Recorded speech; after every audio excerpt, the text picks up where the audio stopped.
Merci. Donc, nous allons maintenant, donc, Monsieur Ayou. Merci, Madame la ministre. C'est toujours un privilège de pouvoir vous donner l'opportunité d'expliquer aux Canadiens le leadership que vous apportez dans les négociations, justement, avec les multitudes de provinces au niveau de la santé, particulièrement au Québec, au niveau des soins à domicile. Je vais insister là-dessus, sur les soins à domicile et la santé mentale. Dans mon ancienne vie, les citoyens venaient me voir comme maire pour avoir des solutions pour pouvoir rester à la maison. Parce que ces gens-là, les aînés, les familles qui entourent les aînés, veulent prendre soin de leur famille à la maison. Ils ne veulent pas aller dans des institutions particulièrement, à moins d'y être forcés par la nature de leurs soins. J'aimerais que vous nous expliquiez dans les derniers mois les négociations et le leadership que vous avez apporté en tant que fédération pour pouvoir redonner au Québec particulièrement et au reste du Canada la notion de soins à domicile, de santé mentale qui est vraiment historique dans les investissements qu'on fait dans le dernier budget. S'il vous plaît. Merci beaucoup et je vais essayer de répondre en français. Peut-être il faut changer après. Et je vous félicite pour votre français déjà parce que j'ai vu toutes l'amélioration que vous avez fait. Alors, c'était tout à votre honneur. Merci. OK, merci. Bon, comme vous savez, on avait des très bonnes discussions avec toutes les provinces et les territoires et ça inclut le Québec. Et je sais que le ministre Barrette a aussi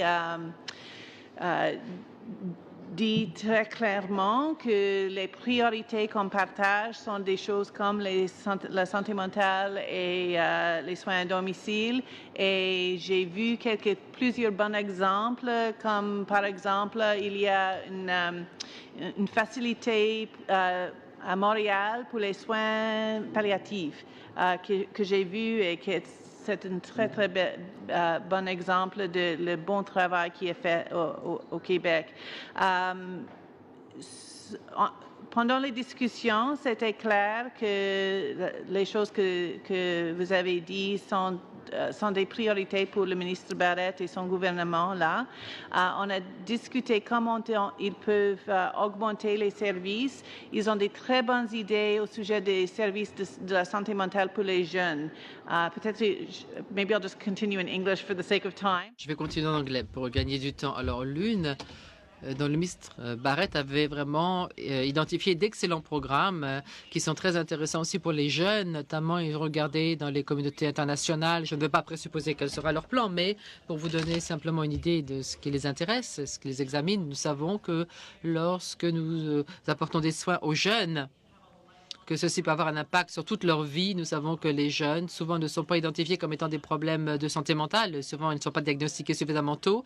Et nous savons que le gouvernement de M. Barrette essaie d'élargir les programmes pour les jeunes pour qu'ils puissent avoir, par exemple, l'accès à des thérapies de comportement ou des thérapies comportementales et autres donc services de santé mentale. Donc, les financements que nous allons donner, bien sûr, ce sera le Québec qui va décider de comment ils vont utiliser ces fonds. Mais vous pouvez assurer vos électeurs qu'il va y avoir une amélioration de l'accès à la santé mentale et ce sera découlera de nos investissements. Conscience, merci. Pour vous donner aussi, on parle de crise d'opioïdes du côté qui est beaucoup plus, je dirais, présente du côté de l'ouest du pays, mais qui est en préparation au niveau de l'est du pays, particulièrement à Montréal.